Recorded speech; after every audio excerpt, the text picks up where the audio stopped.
A triumphant return to Ottawa today for this iconic portrait of late British Prime Minister Winston Churchill.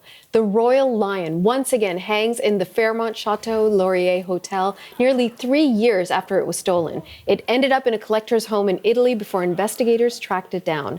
CBC's Paul Hunter has been following this story since the very beginning. In fact, even before we knew it was a story, Paul was into it. So you're at the chateau where the unveiling took place. It looked like a wonderful ceremony, Paul. The picture is finally back. The lion is back in his den. What is the mood like in the room? Oh, it was just fantastic, Natasha.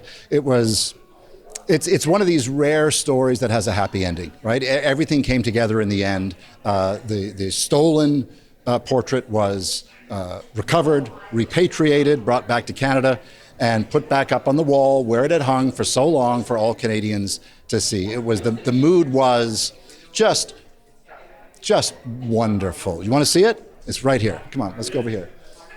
There it is, right? This is in the exact spot where it hung for so long. Reframed the original. Part of the story is that I happened to be in here shortly after it had been stolen nearly 3 years ago, and I was looking at the fake on the wall. And you see the original, right? Like Karsh's stuff is so beautiful.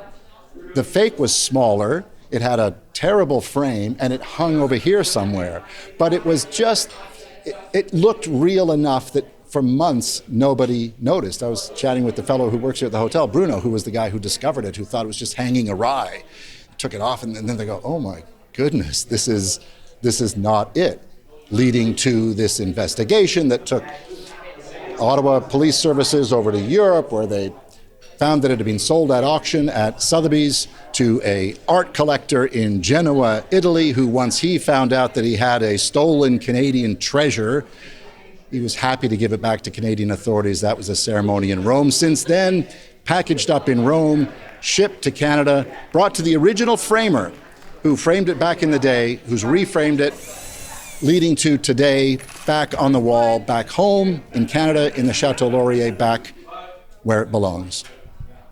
Paul, I know you want to make this a good news story, and it is. But there's a bit of bad news, because now the portrait is even more famous than it ever was, and in many ways more desirable than it's ever been. So how do we all make sure that this picture doesn't just sort of disappear off the wall again?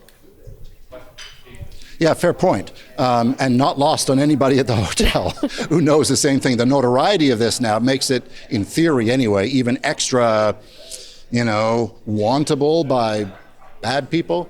So let's take a closer look to what they've done, right? I think I'm allowed to they've got, and see this bolt here, it's all around. They've got this plexiglass in front.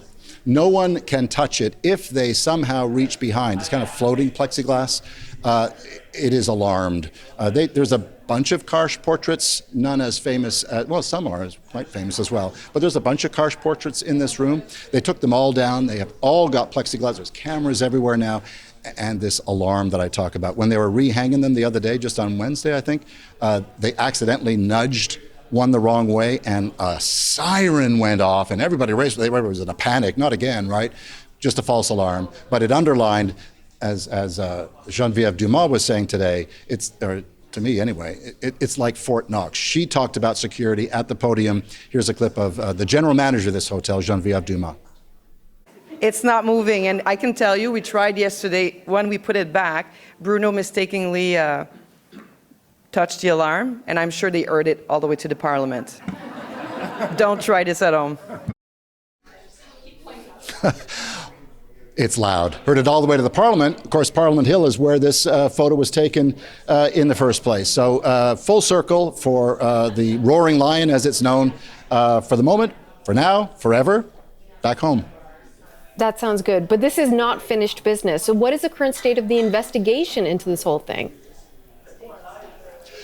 A man from Powassan, Ontario, stands charged with multiple crimes, including theft, forgery, and trafficking in stolen property.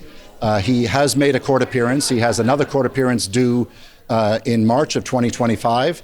That is all, effectively speaking, that's all that's known at this point. That is proceeding, but because it's before the courts, police and other authorities are reticent to go deeper into that aspect of it. But there is a person charged with those crimes, and that case is proceeding, is the short answer.